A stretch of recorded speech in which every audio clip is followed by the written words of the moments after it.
Hello, BookTube, and welcome back to June on the Range, Michael K. Vaughan's beloved BookTube event, celebrating Westerns in the month of June.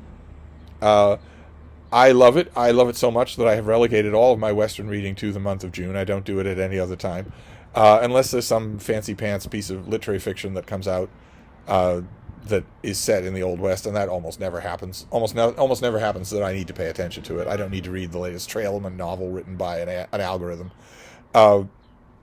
June on the Range is one of 3 BookTube events that I am participating in. The other 2 are Book Trek 2025 and Summer of Sport 2025, and both of those extend all summer long. And as a result, they are fungible. As a result, when my nighttime reading comes, if some other subject is looking to crowd out my reading pleasurably, then I will let it. And I will just let Book Trek and Summer of Sport go by the wayside. And I did that last night. Ancient Rome stomped all over my reading last night. And since it's one of my absolute signature oldest loves as a reading subject goes, I let it. I let it do that. But I didn't let it crowd out June on the Range.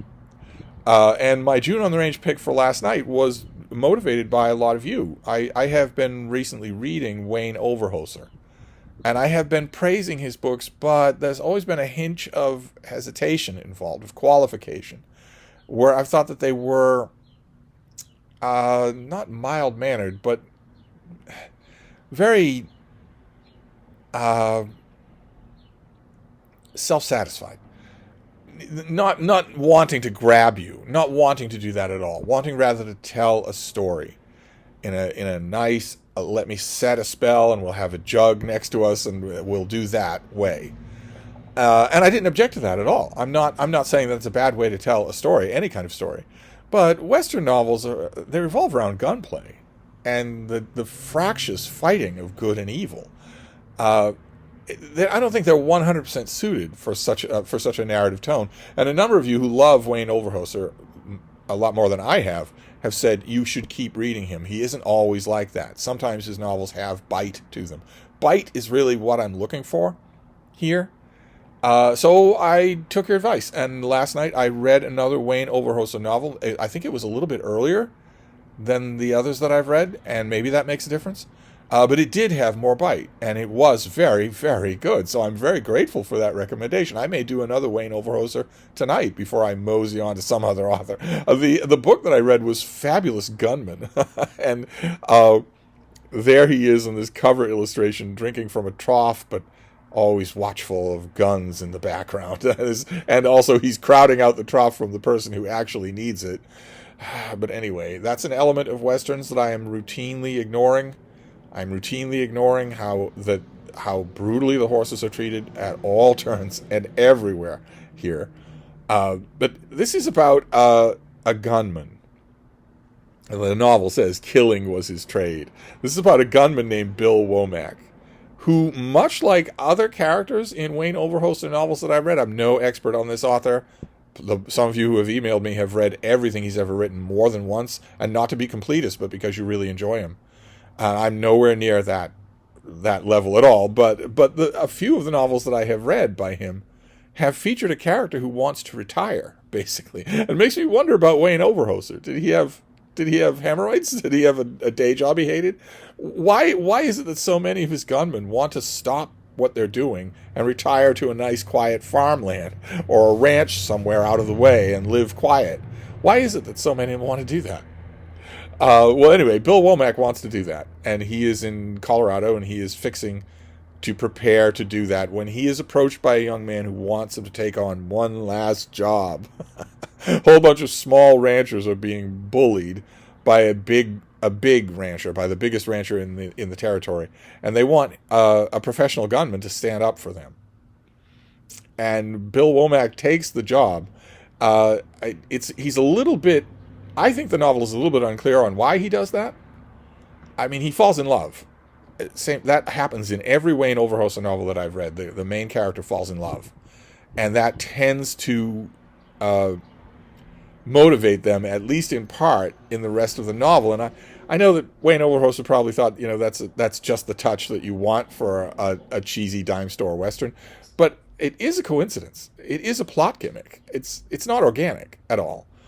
I myself think that falling in love with a woman has very little that's organic about it. Why would you do that when the obvious answer is staring you right in the face?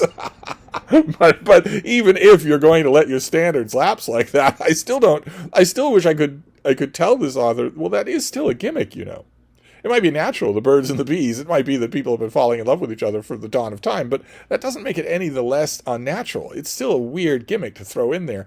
What would Bill Womack have done if he hadn't fallen in love early on in this book? I don't know. I think as a reader, we are supposed to get the impression that he would still have said yes, that he would still have stuck up for the little guy against this big marauding rancher. And he does that. And this novel is a tighter construction than the others that I have read recently by this author. It is tighter. I see, when I read this book especially, the confrontation. I mean, this builds to a climax. The last two Overholser novels that I've read under whatever name did not really build up to a climax. They sort of moseyed up to one. This builds to a climax. When I got to that point in this book, it's a tiny little thing. It didn't take long to read at all. But when I got to that point, I was nodding, not so much at the book as at those of you, there are like 6 of you who emailed me, and 2 of you sound like genuine Overholser experts, including one who understood. He had a lot to say. I have a lot to ask, but that doesn't mean you put it all in one email. He understood that if he sent me a 6,000-word email, I wouldn't read it. So we had a conversation going back and forth, which is what you can do in email because it's happening at the speed of light. But that one person not only knew Wayne Overholser's I'm sure you're watching, you not only knew Wayne Overholser's catalog backwards and forwards. Sorry that I didn't pick the book that you recommended. Maybe I'll read that one tonight. But this person has also met Wayne Overholser, or met him before he died. Amazing. Just to be making videos on YouTube and suddenly have access to an endless amount of expertise like that. Just amazing. And by the time I was at the end of this book, I was nodding to that person, to that person in my email, because this is not a narrative register for Wayne Overholser that I have read before. So good to know he can do it. And I'm going to read, the person who was this big expert wrote to me, not with the airs of an expert, not at all. I'm not mischaracterizing. It was wonderful, friendly email exchange of the type, just the ongoing miracle of BookTube. For me, I shouldn't at all take it for granted because it's amazing to do. But I was hesitant to read the book that this person singled out because, well, what do you do if somebody singles out a book like that and what if you don't like it? Then things are a little awkward. I don't think that would be true in this case, so I think that would be just general interest either way. Certainly it would be for me. If I have a favorite novel or even one that I highly esteem and I want somebody to read it, I want to know what they thought of it. I'm not going to take offense if they didn't love it the way I did, even if it's the price of the Phoenix. So this was a success. In fact, this Wayne Overholser novel may be the best success of June on the Range so far this month. Very glad that I didn't give up on this author. Very glad of that. I will read another one of his tonight, I think, and then I'll move on. So that's your June on the Range book report for today. It's Fabulous Gunman. Very glad that I read it. So I'll wrap this up for now, and I'll be back. Thank you, BookTube.